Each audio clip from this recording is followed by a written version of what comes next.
A graça e a paz do nosso Senhor Jesus Cristo. Estamos aqui para mais um devocional, Unidas para Florescer. Hoje em Romanos capítulo 5. Sempre recomendo que você faça a leitura completa de todo o capítulo na sua Bíblia. No momento do seu devocional, faça suas anotações, marque aquilo que Deus falou diretamente ao seu coração. Amém? Eu vou ler alguns versículos e vamos à reflexão. Romanos capítulo 5, versículo 1. Sendo, pois, justificados pela fé, temos paz com Deus por nosso Senhor Jesus Cristo, pelo qual também temos entrada pela fé a esta graça, na qual estamos firmes e nos gloriamos na esperança da glória de Deus. E não somente isto, mas também nos gloriamos nas tribulações, sabendo que a tribulação produz a paciência, e a paciência a experiência, e a experiência a esperança. E a esperança não traz confusão, porquanto o amor de Deus está derramado em nosso coração pelo Espírito Santo que nos foi dado. Porque Cristo, estando nós ainda fracos, morreu a seu tempo pelos ímpios, porque apenas alguém morrerá por um justo, pois poderá ser o que pelo bom alguém ouse morrer. Versículo 8. Mas Deus prova o seu amor para conosco, em que Cristo morreu por nós, sendo nós ainda pecadores. Logo, muito mais agora, sendo justificados pelo seu sangue, seremos por ele salvos da ira. Porque se nós, sendo inimigos, fomos reconciliados com Deus pela morte de seu Filho, muito mais, estando já reconciliados, seremos salvos pela sua vida.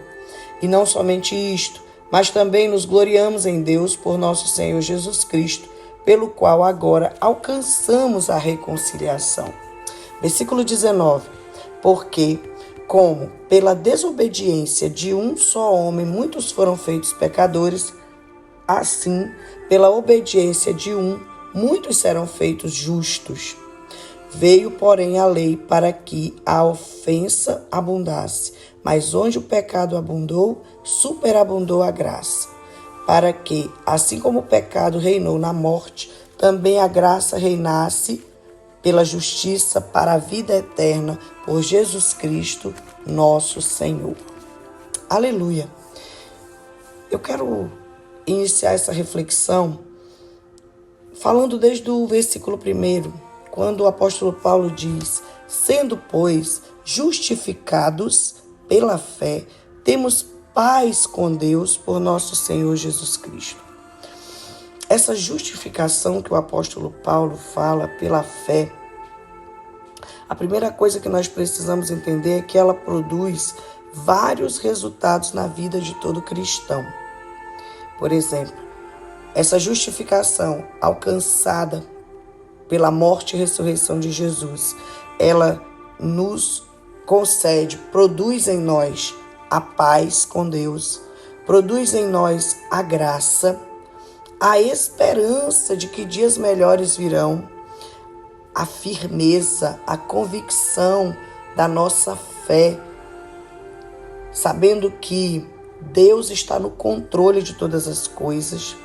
Ela produz em nós suportar as tribulações, mas também dentro dessa tribulação, apesar de todas as dificuldades que às vezes enfrentamos, essa justificação pela fé, ela produz o amor de Deus através do Espírito Santo na nossa vida.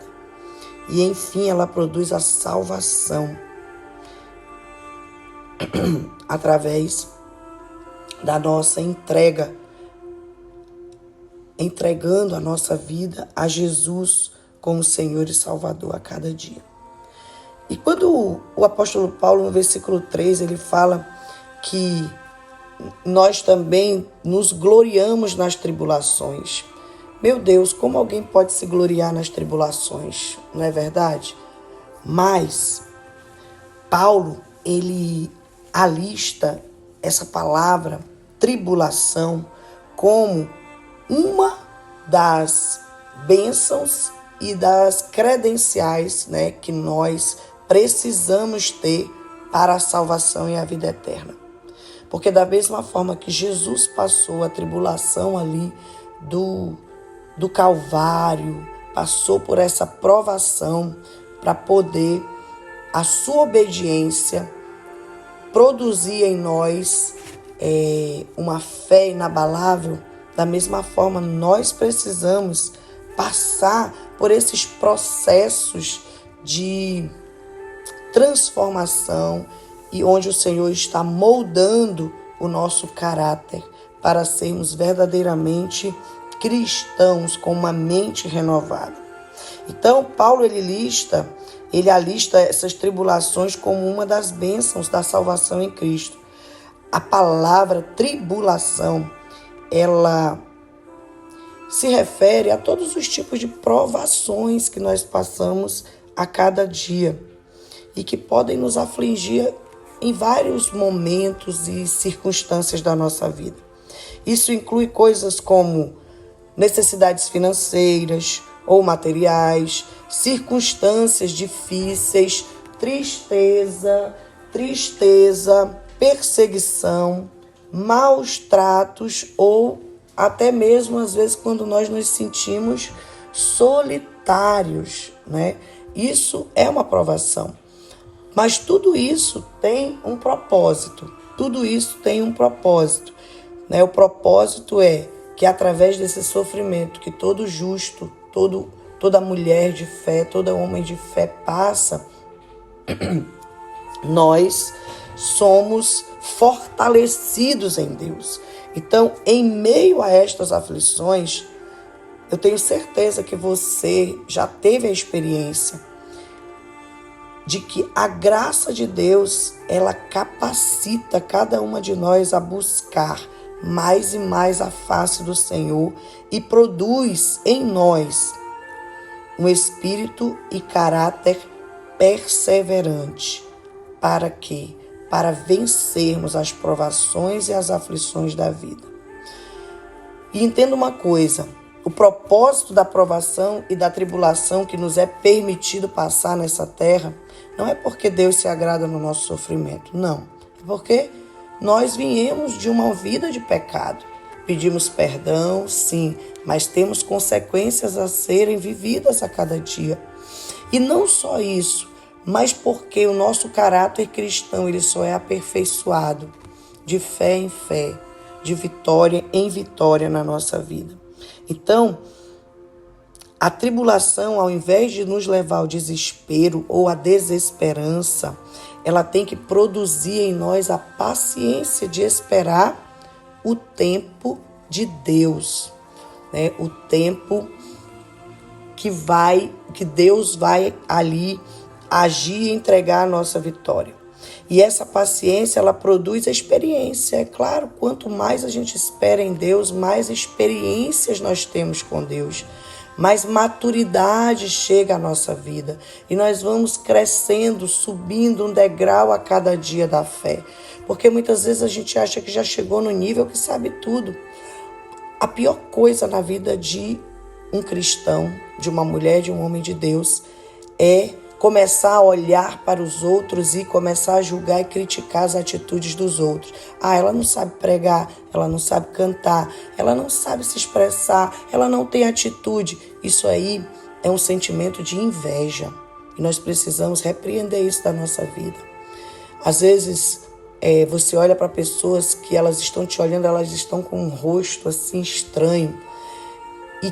E espiritualmente você consegue discernir que ali aquela pessoa ela está intimamente querendo desqualificar o dom que Deus entregou na sua vida. Então, cuidado. Você não precisa ser aprovado por ninguém. Você precisa ser aprovado por Deus, tendo consciência e convicção de quem você é em Cristo Jesus. E aí eu volto para o princípio de tudo, né? Qual a sua identidade em Cristo? Quem você é? Você tem convicção de que você é uma serva de Deus, um servo de Deus que vive ali de acordo com os princípios da palavra. Então, é muito importante viver esse contexto aqui de Romanos 5, que é a justificação pela fé e a paz com Deus. Nós precisamos sentir essa paz verdadeira que excede todo entendimento, mesmo em meio à tribulação. Então você vai ali crescendo na fé. Deus permite a tribulação para produzir em nós paciência. Essa paciência da espera vai nos dar experiências com Deus, e essa experiência, a certeza e a convicção de que nós somos amadas por um Deus Todo-Poderoso, vai produzir em nós a esperança. E o apóstolo Paulo diz no versículo 5 que essa esperança produzida pelo Espírito de Deus no nosso coração, ela não traz confusão, ela não traz questionamento, dúvida, brigas, contendas, discórdia, inveja dentro de casa, da família, na igreja, no trabalho, não. Se você entende o propósito de Deus para a tua vida, esse tempo de espera, de tribulação, de paciência, de experiência, ela não traz confusão, porque o amor de Deus está derramado já no nosso coração pelo Espírito Santo que nos foi dado. Isso está escrito no capítulo 5, no versículo 5 de Romanos. Então, a graça de Deus, como ele disse aqui no versículo 2, pelo qual também temos entrada pela fé a esta graça, na qual estamos firmes e nos gloriamos na esperança da glória de Deus. A graça de Deus, ela nos capacita a olhar além da tribulação que nós estamos enfrentando, do desafio que estamos enfrentando. Sabe, porque gera em nós, o nosso coração, aquele fogo do Espírito Santo que nos traz esperança em Deus e uma certeza de que Jesus vai voltar para estabelecer a justiça e a misericórdia e a piedade no novo céu e na nova terra. Então, enquanto nós estivermos na terra, entenda que nós temos o amor de Deus derramado no nosso coração pelo Espírito Santo, a fim de nos consolar em nossas provações e até mesmo de nos levar à presença de Cristo de uma forma genuína. Olha só, uma coisa, eu quero que você entenda nesse dia. O versículo 19 de Romanos, ele vai nos falar que, aleluia, versículo 19 diz assim: porque, como pela desobediência de um só homem, muitos foram feitos pecadores, assim, pela obediência de um, muitos serão feitos justos. Romanos 5,19, ele nos traz uma lição de que as nossas escolhas de obedecer ou não obedecer, elas não afetam apenas a nossa vida, mas a de muitas outras pessoas também. Porque pela desobediência de Adão, todos nós passamos a viver e nascer do pecado. Mas pela obediência de Jesus, todos que acreditam em Jesus têm a oportunidade de reconciliar com Deus e buscar uma vida de obediência com o propósito de uma vida eterna no novo céu e na nova terra. Então, nós temos também o exemplo disso na Bíblia, quando os israelitas experimentaram os frutos da sua desobediência depois de sair do Egito, depois do êxodo do Egito. Se eles tivessem obedecido prontamente a Deus, ao invés de ficarem murmurando em desobediência, rodando no deserto, a vida deles teria sido mais plena. Muitos dos israelitas e seus filhos morreram no deserto, porque não queriam se submeter aos caminhos de Deus, não queriam viver em obediência. E os filhos deles foram afetados pelas suas decisões e passaram muitas guerras e tribulações. E os nossos também são afetados pelas nossas decisões. Então, às vezes, existe um ciclo na família geracional de desobediência. A família, você vê que todos nascem, crescem, têm uma vida atribulada e morrem e vivem aquele ciclo. É preciso quebrar esses ciclos em Jesus. Sabe? Quando eu e você decidimos obedecer, tenha certeza que a nossa obediência vai abençoar outras pessoas. A obediência é uma escolha, e que é a longo prazo. Cada dia eu preciso obedecer mais e mais. E tenha certeza que quando eu e você obedecemos, essa obediência fecha as portas do inferno. E ela abre as janelas do céu. E tem o poder de afetar muitas pessoas. Eu preciso que você pense nisso. Por causa da disposição de Jesus, como eu já disse, de ser obediente, multidões incontáveis serão trazidas a uma posição correta diante de Deus. Multidões serão ali trazidas.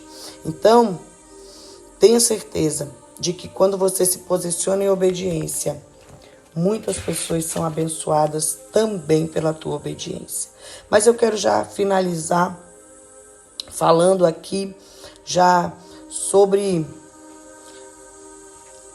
a fé, aqui no versículo 21, que ele diz assim, olha, do 20, veio porém a lei para que a ofensa abundasse, mas onde abundou o pecado, superabundou a graça, para que assim como o pecado reinou na morte, também a graça reinasse pela justiça para a vida eterna, por Jesus Cristo nosso Senhor. Então nós precisamos a graça e a paz do nosso Senhor Jesus Cristo. Estamos aqui para mais um nosso Senhor. Então nós precisamos entender o que é fé e graça. Então vamos lá. O conceito de fé